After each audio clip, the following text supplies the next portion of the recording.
Considerando a vasta quantidade de informações sobre a Terra codificadas na Grande Pirâmide, é impossível descartar tudo isso como mera coincidência. E quando levamos em conta a precessão, vemos algo mais muito intrigante. Primeiro, você pode ver a localização exata das pirâmides, como elas são hoje e como eram quando foram construídas. Haneid, 500 anos. Durante gerações, a Grande Pirâmide de Gizé foi apresentada como o ápice supremo da civilização egípcia, uma obra-prima construída ao longo de séculos de aprendizado e prática. No entanto, o pesquisador Graham Hancock aponta para uma verdade perturbadora e ilógica que está escondida à vista de todos. O cronograma de progresso é completamente oposto. Em vez de melhorarem, as pirâmides construídas depois de Gizé ficaram muito piores. Muitas são agora simplesmente montes de entulho em ruínas, como se os mestres arquitetos tivessem desaparecido, deixando para trás aprendizes que só conseguiam fazer cópias de má qualidade. Como é possível que uma civilização esqueça suas maiores habilidades de um dia para o outro? Porque a primeira versão dessa tecnologia é a melhor já criada. Se cada tentativa subsequente terminou em fracasso, e se a verdadeira história de Gizé não fora de invenções egípcias, mas sim a de um legado que eles podiam ver, mas nunca compreender completamente? A promessa de progresso, a história do Antigo Egito, tal como apresentada em museus e livros de história em todo o mundo, é uma história de aprendizagem e aperfeiçoamento ao longo de um período de tempo muito extenso. Eles nos ensinam que a civilização egípcia começou pequena, e, ao longo de muitas gerações, tornou-se mais sábia, mais forte e mais talentosa. Chamamos a essa ideia de progresso, e é a promessa que a história nos reserva, mostrando-nos como os seres humanos podem construir sobre o conhecimento daqueles que vieram antes deles. No início, os reis do Egito, chamados faraós, eram sepultados em tumbas simples de tijolos de barro. Então, ao longo de centenas de anos, os arquitetos aprenderam a trabalhar a pedra, construindo as primeiras pirâmides escalonadas, menores. E a cada novo rei ou nova dinastia, ou seja, famílias governantes poderosas, suas habilidades aumentavam. O resultado final de toda essa ciência, a maior conquista no ápice do seu conhecimento, foi a criação da magnífica e perfeita Grande Pirâmide de Gizé. Mas o pesquisador e autor Graham Hancock passou 3 décadas analisando essa promessa de progresso e declarou que as evidências físicas contam uma história completamente diferente e chocante. Em vez disso, ele não consulta os livros de história oficiais. Ele olha diretamente para as pirâmides de pedra, e o que vê não é uma história de progresso, mas sim uma história de colapso súbito e impossível. Hancock argumenta que a cronologia da construção das pirâmides no Egito é completamente embaraçosa e desafia toda a lógica e o bom senso. Ele não faz a pergunta típica de como os egípcios conseguiram construir uma obra-prima como aquela em Gizé. Ele faz uma pergunta muito mais perturbadora.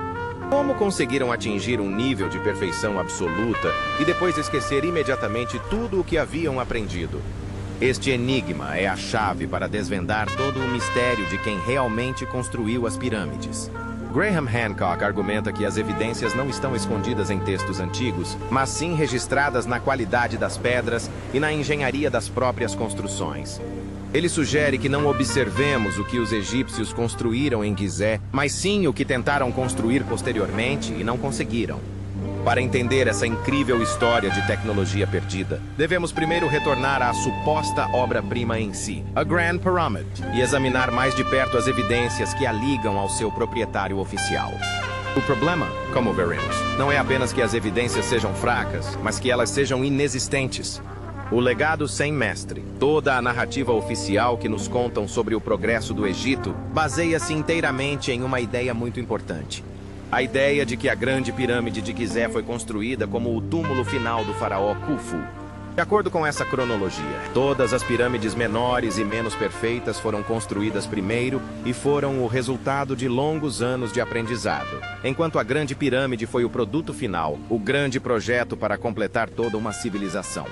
Para que essa história seja verdadeira, a ligação entre Quéops e a pirâmide deve ser sólida, absoluta e inegável. No entanto, quando examinamos as evidências com um olhar crítico, como fez Graham Hancock, essa conexão começa a se desfazer. E esse grande patrimônio passa a se assemelhar a um edifício sem seu legítimo proprietário. O primeiro grande problema é a completa ausência de decorações reais tradicionais no interior da pirâmide. No Antigo Egito, o túmulo do faraó era um lugar sagrado e movimentado, e suas paredes estavam sempre cobertas com obras de arte e inscrições intrincadas. Essas decorações, que incluíam uma escrita pictórica chamada hieróglifos, não eram apenas uma atração, mas uma tecnologia necessária para ajudar a alma do rei a sobreviver à perigosa jornada para a vida após a morte. Podemos constatar isso em todos os outros túmulos reais importantes encontrados no Egito. As paredes estão repletas de feitiços, orações e imagens de deuses. Mas o interior da Grande Pirâmide é o completo oposto. Seus longos corredores e câmaras altas são construídos com pedra perfeitamente talhada, porém inteiramente oca. E nas paredes internas principais, não há um único hieróglifo oficial esculpido em homenagem a Khufu ou para guiar o caminho de sua alma. Esse vazio estranho e silencioso é a primeira pista importante de que o propósito original do edifício era algo completamente diferente de um túmulo. O segundo problema é o cofre de granito, ou sarcófago, localizado dentro da Câmara Real principal. Esta caixa deveria conter a múmia do rei, mas está completamente vazia e sem decoração, sem nome ou título real. Quando a pirâmide foi descoberta, estava vazia, e nenhum vestígio de corpo ou tesouro funerário jamais foi encontrado em seu interior.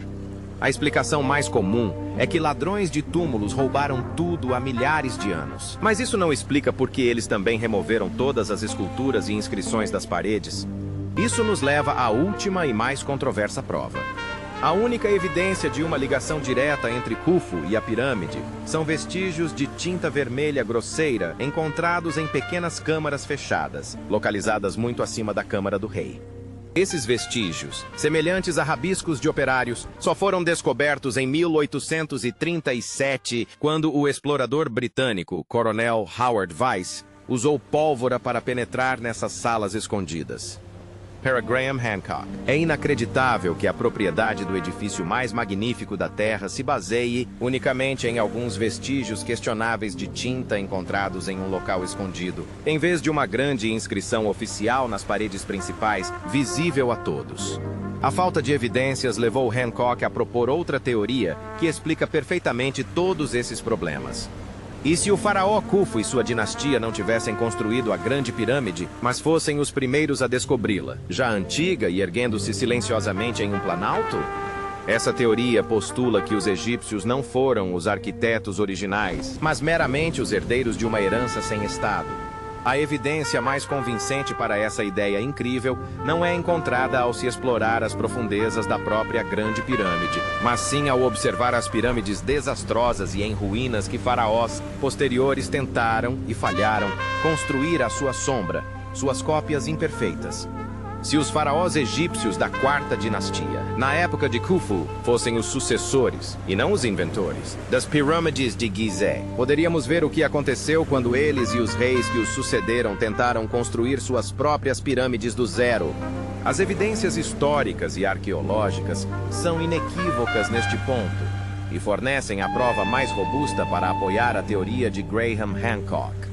A história do que se seguiu ao ataque a Gizé não é uma história de sucesso ininterrupto. Esta é uma história de fracasso dramático e catastrófico. As pirâmides construídas pelos faraós posteriores, da quinta e sexta dinastias, não são em nada inferiores às de Gizé. São tão mal construídas que muitas delas são hoje difíceis de reconhecer como pirâmides, assemelhando-se mais a tristes e desmoronadas colinas de areia e entulho. Um exemplo perfeito disso pode ser encontrado em outro sítio arqueológico chamado Saqqara. A pirâmide construída ali para um faraó chamado Usurkaf era muito menor que a Grande Pirâmide, e seu núcleo não era composto de blocos maciços de calcário perfeitamente encaixados. Em vez disso, foi construída principalmente com pedras brutas e de formato grosseiro, com os espaços vazios preenchidos com entulho e areia. Como resultado, após a remoção das pedras de revestimento, toda a estrutura praticamente desabou sobre si mesma. Um faraó posterior chamado Unas também construiu uma pirâmide em Saqqara. Essa pirâmide é famosa pelos primeiros textos religiosos esculpidos em suas paredes internas, mas a estrutura em si é uma construção muito inferior em comparação com Gizé. É óbvio que o conhecimento de como construir uma pirâmide maciça e estável que pudesse durar milhares de anos simplesmente se perdeu. Isso cria um problema que desafia toda a lógica. Por que uma civilização que acabara de aperfeiçoar a técnica de construção mais incrível da história da humanidade decidiu, de repente, esquecê-la? E começar a construir estruturas muito mais baratas e frágeis? É como um grupo de pessoas que aprendeu a construir arranha-céus modernos e sólidos e, de repente, decide que seu próximo projeto será uma pequena cabana feita de barro e gravetos. Graham Hancock diz que não foi uma escolha, era uma necessidade. Os faraós das dinastias posteriores eram como pessoas que haviam encontrado um carro bonito e eficiente. Eles podiam admirá-la, podiam usá-la e podiam reivindicá-la como sua propriedade. Mas eles não tinham os planos, as ferramentas ou o conhecimento científico para construir outro igual. Tudo o que eles podiam fazer era tentar fazer cópias defeituosas usando a tecnologia mais simples que possuíam. A falta de representação da dimensão e da estabilidade das pirâmides de Gizé é óbvia para qualquer pessoa que visite esses locais. Mas a perda de conhecimento torna-se ainda mais chocante quando observamos os materiais específicos e extremamente duros que os construtores originais conseguiam moldar como se fossem argila macia. O problema do granito.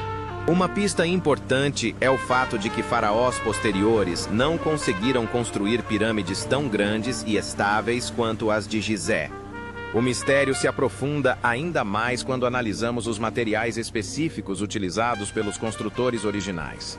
A parte principal da Grande Pirâmide é construída com milhões de grandes blocos de calcário. No entanto, para a construção das câmaras interiores mais importantes, como a Câmara do Rei, os construtores optaram por usar um material muito mais difícil, uma rocha cristalina extremamente dura chamada granito. Essa escolha não foi acidental, pois o granito é um dos materiais naturais mais fortes e duráveis da Terra, ao mesmo tempo, um dos mais difíceis de cortar e moldar. A versão oficial é que os antigos egípcios esculpiram esses enormes blocos de granito usando apenas ferramentas manuais simples, como cinzéis de cobre macio e pedras pesadas e arredondadas feitas de uma rocha chamada dolerito. No entanto, quando os engenheiros modernos examinam as evidências deixadas na pedra, encontram algo que não faz sentido algum. Dentro da Câmara Real, as superfícies das paredes de granito e do sarcófago de granito são extremamente planas e lisas. Os cantos do sarcófago são perfeitamente quadrados, cortados com uma precisão extremamente difícil de alcançar, mesmo com ferramentas elétricas modernas. O cobre é um metal muito macio e simplesmente não é duro o suficiente para cortar granito dessa maneira. Seria como tentar cortar uma peça grossa de aço com uma faca de plástico rígido. O engenheiro Christopher Dunn passou muitos anos estudando esses objetos de granito e encontrou evidências ainda mais intrigantes. Ele notou marcas nas pedras que pareciam ter sido feitas por brocas muito potentes e rápidas. Ele também mostrou como algumas caixas de granito tinham cantos internos perfeitamente esculpidos, que não poderiam ser criados usando ferramentas manuais. Ele afirma que as evidências sugerem que os construtores originais possuíam algum tipo de tecnologia de usinagem avançada que se perdeu na história. Isso nos leva de volta à questão mais importante de todas. O que fizeram os faraós posteriores? Se os egípcios da época de Quéops realmente dominavam essa incrível tecnologia de trabalhar o granito, então os reis posteriores também deveriam tê-la utilizado. Mas a verdade é o oposto. Nas pirâmides posteriores, em ruínas, o uso de granito cortado com precisão é muito mais raro. Os construtores posteriores quase sempre optaram por trabalhar com calcário muito mais macio, que era mais fácil de moldar com ferramentas mais simples. Isso constitui mais uma forte evidência de perda de conhecimento. Os construtores originais conseguiam moldar o granito como se não fosse problema nenhum.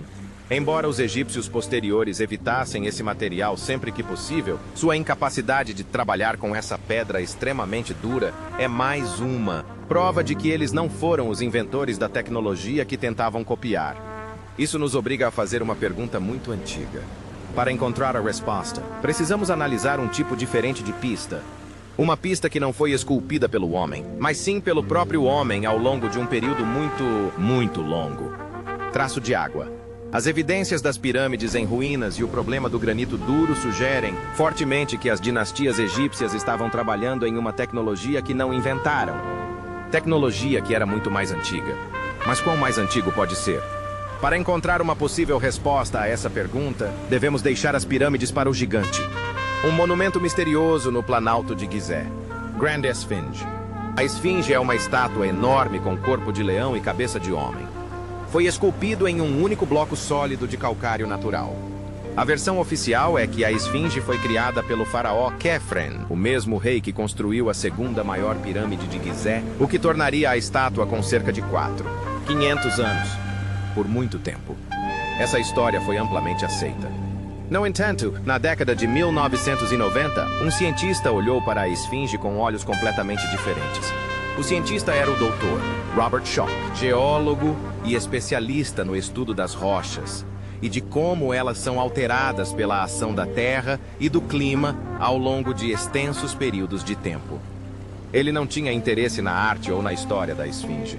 Ele só estava interessado na história que a própria pedra contava.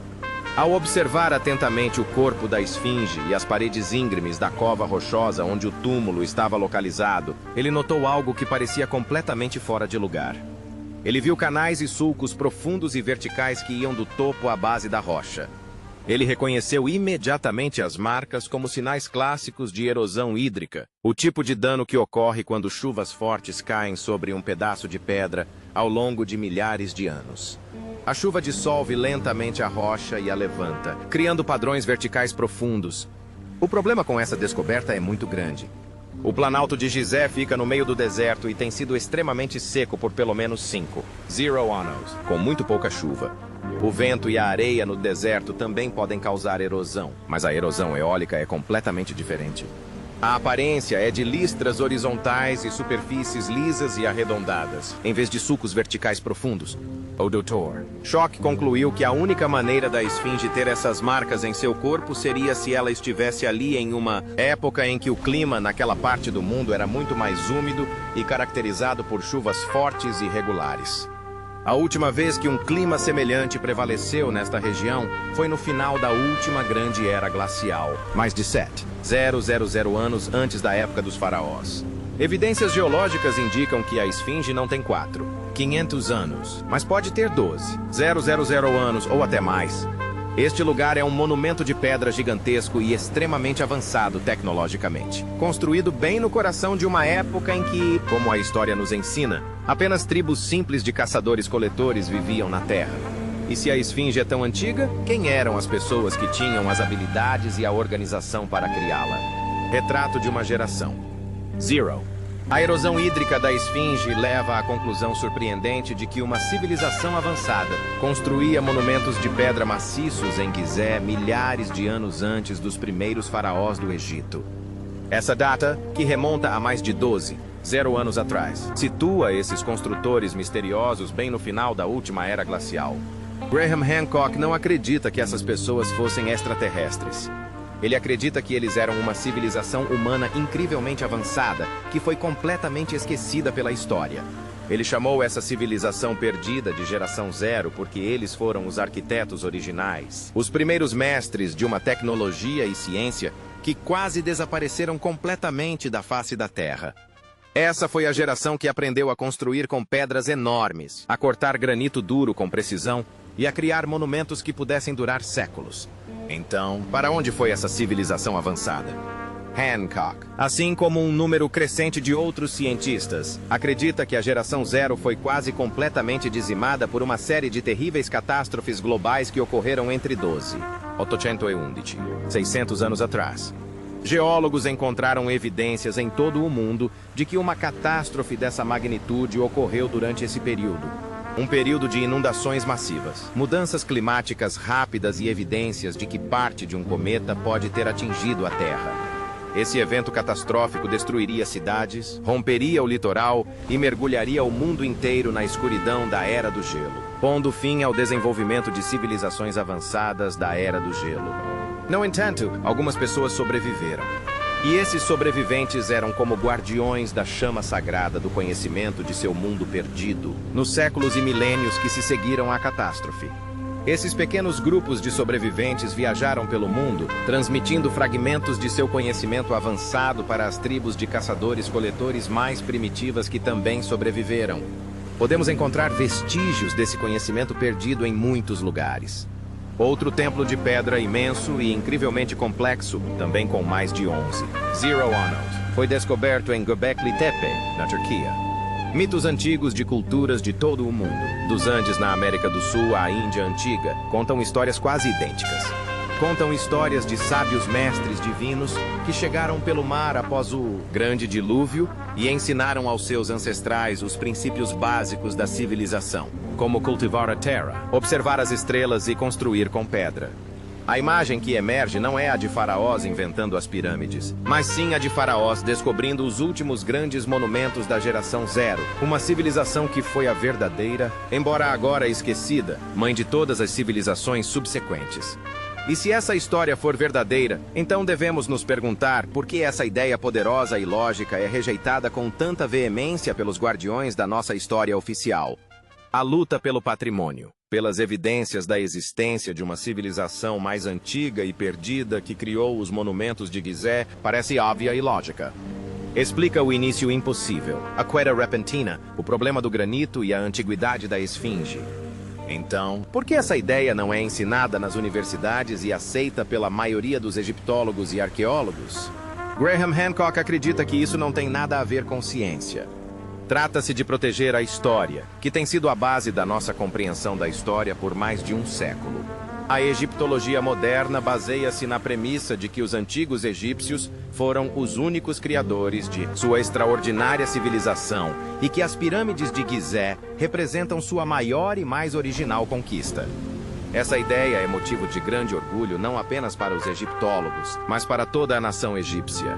Sugerir que os egípcios não foram os arquitetos originais, mas sim herdeiros de uma herança ainda mais antiga, é visto como um ataque direto a esse fundamento. Se a teoria de Hancock for verdadeira, significa que os faraós não eram inventores brilhantes, mas sim guardiões respeitosos, ou mesmo aprendizes incompetentes, de um conhecimento mais antigo e superior. Isso mudaria completamente o papel dos antigos egípcios na história mundial e forçaria uma reescrita completa do primeiro capítulo da civilização humana. Para muitos no mundo acadêmico, essa é uma mudança grande demais e disruptiva demais para ser aceita. É mais fácil atacar novas evidências e novas teorias do que admitir que a versão geralmente aceita dos acontecimentos possa estar errada. A disputa sobre quem construiu as pirâmides pode ser vista na forma como as estranhas novas descobertas em Gizé são tratadas. Quando são encontradas provas que confirmam a versão oficial dos acontecimentos, isso é comemorado e compartilhado com o mundo. No entanto, quando surgem evidências que contestam essa versão, elas são frequentemente descartadas, minimizadas ou simplesmente ignoradas. Hancock acredita que a forte resistência às suas ideias é uma forma de proteger o legado dos próprios egiptólogos e historiadores que construíram suas carreiras inteiras com base na história antiga. A disputa já não se resume apenas a pedras e datas. Transformou-se numa luta pelo controle de quem tem o direito de contar a história do nosso passado humano comum. E nessa luta, as próprias pedras tentavam contar sua história o tempo todo. Uma história que conduz a uma conclusão final e surpreendentemente respeitosa sobre a relação entre os faraós e os monumentos que fundaram. Um legado de fracasso. Chegamos, portanto, à solução final e lógica para este grande mistério. A resposta para a nossa pergunta mais importante sobre por que a construção das pirâmides no Egito tem raízes em um passado remoto, agora é óbvia. Os antigos egípcios não inventaram a tecnologia para construir a Grande Pirâmide. Eles descobriram. Eles eram como um membro de uma tribo esquecida emergindo da selva e descobrindo as ruínas de uma cidade moderna e tranquila. Eles puderam ver edifícios maravilhosos. Eles podiam entrar em contato com materiais resistentes. E eles conseguiam sentir o incrível poder e a inteligência das pessoas que os precederam. Mas eles não tinham conhecimento científico nem planos para entender como tudo aconteceu. Eles não foram os autores desta grande obra. Eles foram seus primeiros leitores. E eles estavam tomados por um sentimento de admiração e respeito. Os faraós da quarta dinastia, como Khéops e Quebec, foram reis poderosos. Não é de admirar que eles tenham se apropriado desses edifícios divinos para usá-los como nossos próprios lugares sagrados e cemitérios. E nas gerações que se seguiram, faraós posteriores desejaram ter suas próprias pirâmides magníficas. Assim como na antiga Gizé, aqui também a história do fracasso se torna extremamente importante. Nem todas as pirâmides em ruínas e mal construídas depois de Gizé são sinal de fraqueza egípcia. Em vez disso, é a prova mais contundente que temos da grandeza da geração zero. Qualquer tentativa frustrada de copiar uma obra-prima original é, na verdade, uma forma de elogio. Foi uma admissão tácita por parte dos faraós posteriores de que eles eram incapazes de igualar as obras dos antigos mestres. A prova final apresentada por Graham Hancock não é um artefato novo e secreto, mas sim uma nova maneira de analisar as evidências que sempre tivemos. A chave está no legado do fracasso. O fato de as habilidades dos egípcios terem regredido é a prova definitiva de que eles estavam tentando copiar algo que não conseguiam compreender. As pirâmides que eles mesmos construíram, usando sua tecnologia mais simples, foram uma tentativa honesta e exemplar de homenagear os magníficos monumentos que já existiam em suas terras. Assim, de uma forma estranha e bela, a versão oficial dos acontecimentos não está totalmente errada. Os antigos egípcios ainda desempenham um papel importante na história das pirâmides, não como seus construtores, mas como seus primeiros aprendizes e guardiões mais dedicados. A maior prova de que os egípcios não construíram a Grande Pirâmide é, ironicamente, todas as outras pirâmides que eles construíram.